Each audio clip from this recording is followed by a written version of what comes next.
Hello friends, welcome to our YouTube channel तैयारी exam की। आज के इस वीडियो में हम लोग क्लास 12 बायोलॉजी से अध्याय है यहाँ पे 5 वंशागति तथा विविधता के सिद्धांत। ठीक है, तो इसमें हम लोग परीक्षा उपयोगी महत्वपूर्ण प्रश्नोत्तर देखने वाले हैं, जो कि आपके आने वाले आगामी परीक्षा के लिए बहुत ही महत्वपूर्ण साबित होने वाला है। ठीक है, तो चैनल पे नया है तो चैनल को सब्सक्राइब करके बेल आइकन को प्रेस कर दे, ताकि हमारे आने वाले वीडियो का नोटिफिकेशन सबसे पहले आप तक पहुंचे। तो आइए स्टार्ट करते हैं। और ये जो भी नोट्स है, ठीक है, वो सेल्फ नोट्स है और NCERT बुक से तैयार किया गया है। और जो आपका फाइनल एग्जाम होता है वो NCERT बुक के पैटर्न पर ही आधारित होता है। ठीक है, तो वीडियो को अंत तक देखें। देखिए यहाँ पे अध्याय है 5 वंशागति तथा विविधता के सिद्धांत। तो परीक्षा उपयोगी महत्वपूर्ण प्रश्न कुछ हम लोग देख लेते हैं। यहाँ पे है जीव विज्ञान की एक शाखा आनुवंशिकी यानी कि आनुवांशिक विज्ञान है। ठीक है, आगे देखिए यहाँ पे प्रश्न आता है वंशागति आनुवंशिकी की परिभाषा क्या है। तो उत्तर में आप लोग लिखेंगे वंशागति वह प्रक्रम है जिससे लक्षण जनक से संतति में जाते हैं तथा विविधता जनक और संतति के लक्षणों की असमानता की अवस्था है। ठीक है, आगे देखिए एक पॉइंट है यहाँ पे, मानव को 8000 से 10,000 वर्ष ईसा पूर्व यह ज्ञान हो चुका था कि विविधता का कारण लैंगिक जनन की प्रक्रिया में छिपा हुआ है।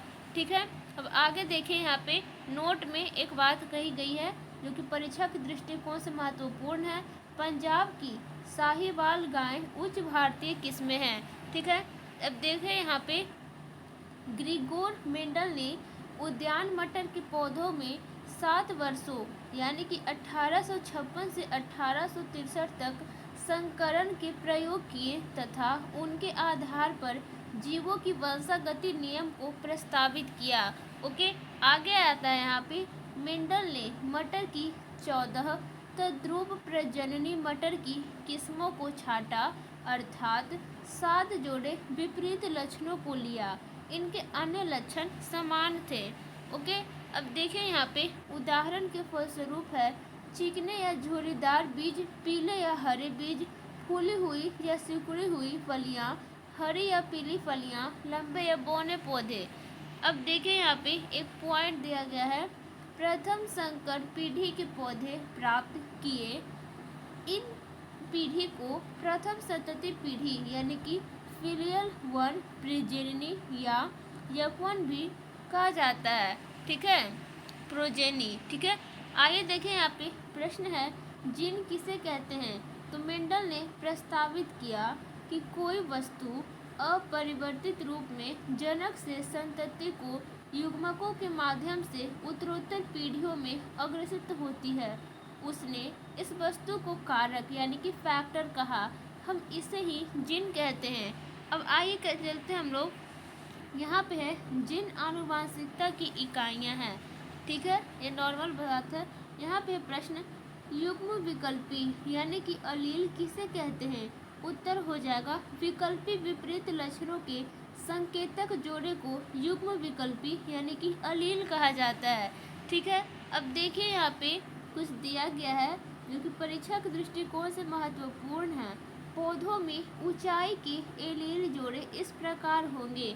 यहाँ पे कैपिटल टी स्मॉल टी या स्मॉल टी।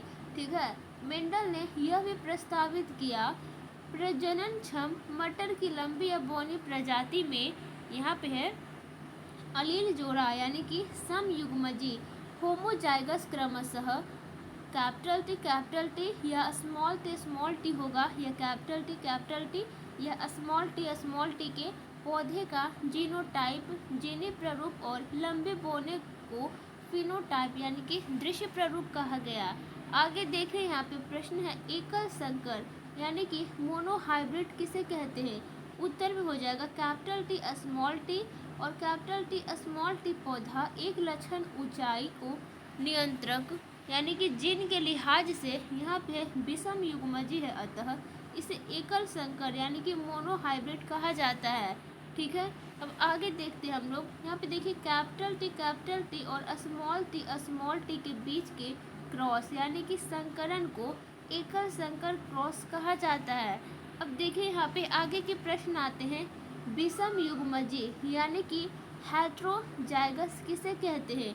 उत्तर हो जाएगा संकरों में कैपिटल टी स्मॉल टी में विपरीत विशेषकों के अलील होते हैं। इन पौधों को विषम युग्मजी यानी कि हेट्रोजाइगस कहा जाता है। ओके, अब देखिए एक प्रश्न आता है यहाँ पे। ब्रितानिकी आनुवंशिकीविद रेजिनाल्ड सी पनेट ने कौन से आरेख को विकसित किया था? तो देखिए इसमें उत्तर हो जाएगा पनेट वर्ग नामक आरेख के अध्ययन की सहायता से जनकों द्वारा युग्मकों का उत्पादन, युग्मनजों यानी कि इसे इंग्लिश में जायगोटो कहते हैं, का निर्माण, F1, F2 संतति पादपों को समझाया जा सकता है। ठीक है, आगे का प्रश्न है यहाँ पे। वंशागति का क्रोमोसोमवाद या सिद्धांत किसने प्रस्तुत किया? उत्तर में लिखेंगे आप लोग यहाँ पे सटन ने क्रोमोसोम के विसंयोजन के ज्ञान को मेंडल के सिद्धांतों के साथ जोड़कर वंशागति का क्रोमोसोमवाद या सिद्धांत प्रस्तुत किया। ठीक है, अब यहाँ पे है मोर्गन ने फल मक्खियों जिसे फ्रूट फ्लाई, ड्रोसोफिला, मेलोगैस्टर पर काम किया। ठीक है, किसने? तो मोर्गन ने। ये बात आपको याद रखनी है, परीक्षा के दृष्टिकोण से महत्वपूर्ण है। ठीक है, अब आइए देखिए यहाँ पे है प्रश्न। फल मक्खी यानी कि फ्रूट फ्लाई, ड्रोसोफिला, मेलोगैस्टर का पूरा जीवन चक्र कब पूरा होता है? तो उत्तर हो जाएगा 2 सप्ताह में। ठीक है, अब देखिए आगे का प्रश्न आता है यहाँ पे। सहलग्नता किसे कहते हैं? आपको ये प्रश्न आपके आने वाले फाइनल बोर्ड परीक्षा में भी पूछे जा सकते हैं। उत्तर में हो जाएगा मोर्गन ने 2 जीनों का भौतिक संयोग या जुड़ा होना बताया। इस घटना को सहलग्नता शब्द दिया जो एक ही क्रोमोसोम की जीन जोड़ियों के साथ होने का द्योतन करता है। ठीक है, अब देखिए एक प्रश्न है यहाँ पे। पुनर्योजन यानी कि रिकॉम्बिनेशन किसे कहा गया? उत्तर में हो जाएगा अजनकीय जीन संयोजनों के उत्पाद को पुनर्योजन यानी कि रिकॉम्बिनेशन कहा गया। रिकॉम्बिनेशन किसे कहते हैं? तो पुनर्योजन को इंग्लिश में। ठीक है, आगे का प्रश्न है रिकॉम्बिनेशन मैप को किसने बनाया? यह क्या है? उत्तर में लिखेंगे आप लोग मोर्गन के शिष्य। ध्यान देंगे मोर्गन जो थे उनके शिष्य थे एल्फ्रेड स्टर्टिवेट। ठीक है, तो उन्होंने ही एक ही क्रोमोसोम की जीन युग्मों की पुनर्योजन आवृत्ति को जीनों के बीच की दूरी का माप मानकर क्रोमोसोम में इनकी स्थिति के चित्र यानी कि रिकॉम्बिनेशन मैप बना दिए। ठीक है, अब आइए हम लोग चलते हैं आगे के प्रश्न की ओर। यहाँ पे है मनुष्य में होने वाली फेनिल कीटोमेह व्याधि यह कैसे होती है? उत्तर में लिखेंगे आप लोग यह रोग फेनिल एलेनिन हाइड्रोक्सिलेज नामक एंजाइम के लिए उत्तरदायी जीन में उत्परिवर्तन यानी कि एकल जीन उत्परिवर्तन के कारण होता है। यह अनेक दृश्य प्रारूपिक लक्षणों, फिनोटाइपिक लक्षणों, मानसिक मंदन यानी कि बालों के कम होने तथा त्वचीय रंजन द्वारा अभिव्यक्त होता है। ठीक है, अब आइए देखें यहाँ पे नोट दिया गया है। एक्स क्रोमोसोम की लिंग निर्धारण में भूमिका होने से इसे लिंग क्रोमोसोम यानी कि सेक्स क्रोमोसोम नाम दिया गया। से यहाँ पे देखिए शेष जो क्रोमोसोमों को अलिंग क्रोमोसोम यानी कि ऑटोसोम नाम दिया गया। ठीक है, और बच्चा रह जाता है ना, शेष बाकी रह जाता है, तो वो सभी क्रोमोसोमों को अलिंग क्रोमोसोम यानी कि ऑटोसोम नाम दिया गया।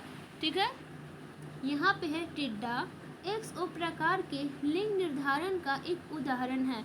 ध्यान देंगे एग्जाम में ऑब्जेक्टिव पूछ दे क्वेश्चन। ठीक है, तो टिड्डा में एक्स उप प्रकार के लिंग निर्धारण होता है। ठीक है, और उसका एक उदाहरण है। आगे देखिए यहाँ पे स्तनधारियों में एक्स वाई प्रकार का लिंग निर्धारण देखा जाता है जहाँ नर और मादा दोनों में क्रोमोसोम संख्या समान होती है। अब देखिए आगे का प्रश्न है नर विषम युग्मकता यानी कि इसे इंग्लिश में हेटेरोगेमेटी कहते हैं। ये किसे कहा जाता है? तो ये प्रश्न पूछा है। तो इसका उत्तर में आप लोग लिखेंगे कुछ युग्मकों में एक्स क्रोमोसोम और कुछ में वाई क्रोमोसोम इस प्रकार के लिंग निर्धारण क्रियाविधि को नर विषम युग्मकता कहते हैं। ठीक है, देखिए आगे के प्रश्न है मादा विषम युग्मकता यानी कि हेटेरोगैमेटी किसे कहते हैं। उत्तर में हो जाएगा मादा द्वारा लिंग क्रोमोसोम के लिहाज से दो भिन्न प्रकार के युग्मकों का उत्पादन होता है, इसे ही मादा विषम युग्मकता कहते हैं। आगे के प्रश्न आते हैं मानव का लिंग निर्धारण एक्स वाई प्रकार का होता है। ये तो आप सभी जानते होंगे क्योंकि आप लोग बायो के स्टूडेंट हैं, तो पता होना चाहिए, जिनमें कुल 23 जोड़े क्रोमोसोम में से 22 जोड़े नर और मादा में बिल्कुल एक जैसे होते हैं। ठीक है, इन्हें अलिंग क्रोमोसोम कहते हैं। ठीक है, यानी कि पूरा कितना होता है तो 23 जोड़े क्रोमोसोम होते हैं। ठीक है, जिसमें 22 नर के होते हैं और 22 मादा के। ठीक है, 22 मेल के हो गए और 22 फीमेल के हो गए। ठीक है, तो एक जो होता है वही निर्धारण करता है कि जो उसका संतान होने वाला है वो लड़का होगा या लड़की होगा। ठीक है, या लड़की होगी, तो आपको ध्यान रखना ये बात। ठीक है, ये आपको ऑब्जेक्टिव में प्रश्न आएंगे। ठीक है, ऑब्जेक्टिव क्वेश्चन में पूछे जाएंगे कि मानव का लिंग निर्धारण में कितना जोड़ा होता है। ठीक है, तो ध्यान में रखना है 23 जोड़ा। ऑप्शन में आपको दे देगा 23 दे देगा, 22 दे देगा, 20 दे देगा और 21 दे देगा। ठीक है, तो आपको 23 सही करना है कि बहुत सारे स्टूडेंट इस क्वेश्चन में अच्छे पढ़ने वाले भी कन्फ्यूजन में चले जाते हैं। ठीक है, अब देखें यहाँ पे आगे का प्रश्न आता है मधुप यानी कि इसे मधुमक्खी भी कहते हैं में लिंग निर्धारण कैसे होता है, तथा इसमें एक और क्वेश्चन है अगुणित द्विगुणित लिंग निर्धारण प्रणाली क्या है। तो देखिए आप लोग सिंपली उत्तर में लिखेंगे मादा यानी कि मधुप द्विगुणित होती है जिसमें 32 क्रोमोसोम होते हैं तथा पुंमधूप अगुणित अर्थात 16 क्रोमोसोम से युक्त होते हैं। इसे अगुणित द्विगुणित लिंग निर्धारण प्रणाली कहते हैं तथा इसके विशिष्ट अभिलक्षण होते हैं। ओके, आगे के प्रश्न आते हैं यहाँ पे बिंदु उत्परिवर्तन यानी कि पॉइंट म्यूटेशन किसे कहते हैं। उत्तर में लिखेंगे आप लोग डीएनए के एकल क्षार युग्म यानी कि बेस पेयर की परिवर्तन भी उत्परिवर्तन को जन्म देते हैं। इसे बिंदु उत्परिवर्तन यानी कि पॉइंट म्यूटेशन कहते हैं। उदाहरण के फलस्वरूप दात्र कोशिका अरक्तता सिकल सेल यानी कि एनीमिया नामक रोग है। ठीक है, आगे का प्रश्न आता है यहाँ पे उत्परिवर्तजन। ठीक है, उत्परिवर्तजन यानी कि म्यूटाजन इसे इंग्लिश में बोला जाता है, तो किसे कहते हैं। तो उत्तर में आप लोग लिखिएगा उत्परिवर्तनों का जन्म अनेक रासायनिक और भौतिक कारकों द्वारा होता है। इन्हें उत्परिवर्तजन यानी कि म्यूटाजन कहते हैं। ठीक है, अब देखें यहाँ पे एक पॉइंट आता है दात्र कोशिका अरक्तता यानी कि सिकल सेल एनीमिया। अरक्तता को एनीमिया भी कहा जाता है। ठीक है, इसमें खून की कमी हो जाती है। तो यह अलिंग क्रोमोसोम लग्न अप्रभावी लक्षण है जो जनकों से संतति में तभी प्रवेश करता है जबकि दोनों जनक जिन के वाहक होते हैं यानी कि विषम युग्मजी। ठीक है, अब देखें यहाँ पे पूछा जा रहा है पॉइंट है फिनाइल कीटोनूरिया। ठीक है, कीटोनूरिया, तो यह जन्मजात उपापचयी त्रुटि भी अलिंग क्रोमोसोम अप्रभावी लक्षण की भांति ही वंशागति प्रदर्शित करती है। ठीक है, आगे का प्रश्न आता है यहाँ पे असुगुणिता यानी कि एनियोप्लोइडी किसे कहते हैं। उत्तर में हो जाएगा कोशिका विभाजन के समय क्रोमोटेड के विसंयोजन की अनुपस्थिति के कारण एक क्रोमोसोम की अधिकता या हानि हो जाती है। इसे असुगुणिता यानी कि एनियोप्लोइडी कहते हैं। ठीक है, अब आगे का प्रश्न आता है यहाँ पे डाउन सिंड्रोम क्या है, और ये एग्जाम के दृष्टिकोण से VVI क्वेश्चन है। आपके शॉर्ट क्वेश्चन आंसर जो आते हैं उसमें पूछ देगा आपको 2 नंबर का। ठीक है, अगर आप लोग इतना देंगे तो 2 में 2 भी, अगर राइटिंग अच्छा रहेगा, लिखा हुआ सही से रहेगा तो आपको मिल जाएगा, ठीक है। तो उसके लिए टेंशन नहीं लेना है आप लोगों को। तो देखिए प्रश्न है डाउन सिंड्रोम ना, तो उत्तर हो जाएगा 21वें गुणसूत्र की एक प्रति की अधिकता से डाउन सिंड्रोम हो जाता है। इसी प्रकार एक एक्स गुणसूत्र की हानि से नारियों में टर्नर सिंड्रोम हो जाता है, ठीक है। देखिए जब अधिकता होगा 21वें गुणसूत्र की एक प्रति की अधिकता से क्या होता है, डाउन सिंड्रोम। और वहीं टर्नर, और यहीं पे टर्नर सिंड्रोम की बात करें तो जब एक एक्स गुणसूत्र की हानि से, जैसे कि नारियों में ना एक गुणसूत्र की हानि से होने वाले सिंड्रोम को टर्नर सिंड्रोम कहते हैं, ठीक है। अब देखिए यहाँ पे आगे के प्रश्न आते हैं। बहुगुणिता यानी कि पॉलीप्लोइडी किसे कहते हैं, उत्तर में हो जाएगा कोशिका द्रव्य विभाजन न हो सकने के कारण क्रोमोसोम का एक पूरा समुच्चय अधिक हो जाता है, इसे ही बहुगुणिता कहते हैं। अब देखिए यहाँ पे नोट में एक बात लिखी गई है, मानव में क्रोमोसोम की कुल संख्या 46। ध्यान देंगे ये भी आपके आने वाले फाइनल बोर्ड एग्जाम में ऑब्जेक्टिव क्वेश्चन में पूछ सकते हैं कि मानव में क्रोमोसोम की कुल संख्या कितनी होती है, तो 46 और 23 जोड़े हैं, इनमें से 22 जोड़े अलिंग सूत्र होते हैं और एक जोड़ा लिंग सूत्रों का, ठीक है। ये बात आप सभी को याद रखनी है, ठीक है। प्रश्न है द्विअधिसूत्री यानी कि टेट्रासोमी या द्विनून सूत्री यानी कि नल सोमी किसे कहते हैं, उत्तर में आप लोग लिखेंगे व्यक्ति में क्रोमोसोम का एक अतिरिक्त जोड़ा शामिल हो जाता है या कभी एक जोड़े क्रोमोसोम की कमी हो जाती है। इन स्थितियों को क्रमशः द्विअधिसूत्री या द्विनून सूत्री कहा जाता है, ठीक है। उदाहरण के फलस्वरूप डाउन सिंड्रोम, टर्नर सिंड्रोम, यहाँ पे क्लाइनफेल्टर सिंड्रोम है, ठीक है। अब आगे के प्रश्न देखिए आप लोग।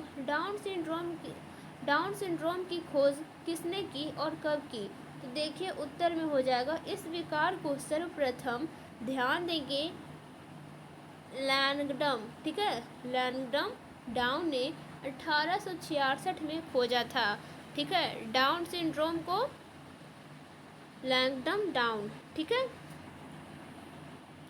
अब देखिए यहाँ पे नोट में दिया गया है संकेत एक्स वाई का जो संकेत होता है इस तरह से एरो ऊपर रहता है, ठीक है, और यहाँ पे गोल सा रहता है, तो ये पुरुष को इंगित करता है, ठीक है। और वही महिला की बात करें तो संकेत एक्स, ये बात भी आपको याद रखनी है कि एक्स वाई जो है ये संकेत है पुरुष को इंगित करता है, और जो महिला का जो संकेत होता है वो गोल इस तरह से होता है, एक तरह से ऐसे, और नीचे प्लस का रहता है, ठीक है। तो महिला को इंगित करता है, प्लस वाला महिला का और जो एरो वाला रहेगा वो पुरुष का, ठीक है। अब आगे देखिए यहाँ पे अनेक पक्षियों में मादा में असमान क्रोमोसोम ZW कैपिटल W तथा नर में समान क्रोमोसोम ZZ होता है, ठीक है। सो आई होप आपको ये वीडियो अच्छा लगा होगा, तो लाइक सब्सक्राइब एंड शेयर ज़रूर करें, ठीक है। अपने दोस्तों के पास शेयर भी ज़रूर करें ताकि उनका भी एग्ज़ाम में अच्छा नंबर आ सके। और अगर आपको इसका PDF नोट्स प्राप्त करना है तो उसके लिए टेलीग्राम चैनल तैयारी एग्ज़ाम के 12th ग्रुप ज्वाइन करें। टेलीग्राम पे जाके सिंपली सर्च करेंगे तैयारी एग्ज़ाम के 12th ग्रुप, मेरे चैनल का लोगो आ जाएगा, क्लिक करके आप लोग ज्वाइन कर लेंगे, PDF वहाँ सेंड कर दिया जाएगा, ठीक है। और इसका क्वेश्चन आंसर भी बहुत ही जल्द आने वाला है, और परीक्षा में कौन कौन से प्रश्न आएंगे, ठीक है, बायो से, फिजिक्स, केमिस्ट्री से, सभी का वीडियो भी आने वाला है।